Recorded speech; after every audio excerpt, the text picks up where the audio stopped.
Why does a guy like you need Cialis? You know, you go from being like that to just, it puts the twist at the end of a punch. Twist at the end of a punch. Punch. Now that's a silly word. Punch. You know, if you say that enough times, it loses all its meaning. Jon Jones versus Stipe Miocic, UFC 309, is a fight that is happening. It's not the fight to make, but it's the fight we have, and the long wait didn't help either, but it is finally upon us, and if neither guy retires, hopefully we can get a title unification bout against Tom Aspinall. At the very least, we do get another opportunity to see Jon Jones at heavyweight. Can Stipe's weathered corpse put together the right plan after having been away from the sport for over 3.5 years? He got blasted by Francis Ngannou, and of course, Jon Jones is coming back from a pretty significant injury, so I'm curious to see how they look. It should be a good fight. I am looking forward to it. I want to highlight that Jon Jones has been in this game for a long time now. He's 37 years old. He's coming off an injury, been away for almost 2 years, and he's moved up a division, obviously. Every incoming punch comes with more consequences at this weight class, but older fighters can do well at the heavier divisions.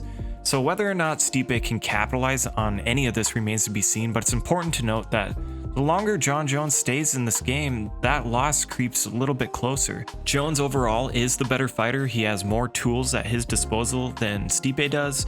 I'd say that Stipe does have cleaner boxing and decent serviceable wrestling and grappling. He's been rocked, he's been knocked out, but he's still tough and his cardio has always been good.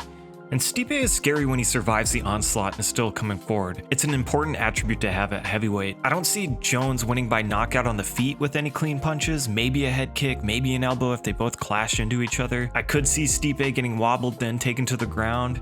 And without rocking Stipe, Jones could just find a takedown, most likely from a trip, and find opportunities for submissions. Let's keep in mind that Jones has been training with elite heavyweights for a very long time.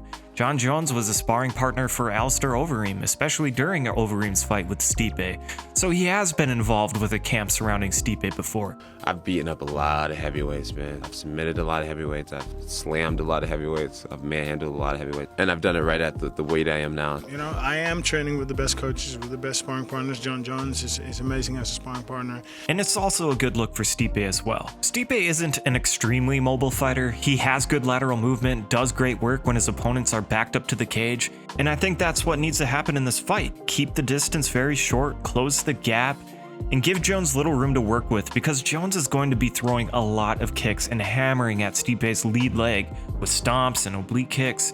He'll be throwing that snappy teep to the body. Stipe doesn't need a lot of range to throw strikes. He has short, powerful shots, and I think the most difficult thing will be maintaining constant pressure and winning the battles in the clinch, because Jones has a lot of leverage with his reach and his height, and is extremely good at tying his opponents up to land knees, elbows, trips, throws. But if Stipe can use that wide back and giant head to press Jones against the cage and land strikes on the inside and on the breaks, he will have a lot of success and could potentially knock out Jones. Standing at open range and striking, I don't think will fare well for Stipe. Even if they are in the clinch in the middle of the octagon, kind of like he did with DC, I don't think that's a good idea for Stipe either. I think Jones needs to have his back to the fence while Stipe smothers him. Stipe needs to give Jones a reason to back up, so countering off of kicks and mixing in body shots in his combinations, whatever he can do to get Jones to get behind that black line. Listen, it's tough to pick against Jon Jones, even at the heavyweight division. I remember watching his fight with Stephan Bonner and Andre Gusmao and just knew Jones was going to be a problem. He was doing things we hadn't seen other light heavyweights do, or even fighters in general. Jones is very analytical. He and his team breaks down tape on his opponents, not just his coaches. Jones always has some kind of point to prove in each fight, and I just don't see Stipe being the one to hand Jones his first definitive loss. I feel like Stipe has a better chance than a lot of people are giving him. I could see this going at least 3 rounds out of the 5, and I don't have any strong feelings about how this fight goes. I just think the most likely outcome, in my opinion, is Jones by submission. But it's hard to say with the time off and we haven't seen much of Jones at heavyweight. I just hope Stipe is able to test Jones and surprise us, but I have Jones likely inside the distance. And thank you for watching. Leave your thoughts down below, stay safe, and enjoy the fights.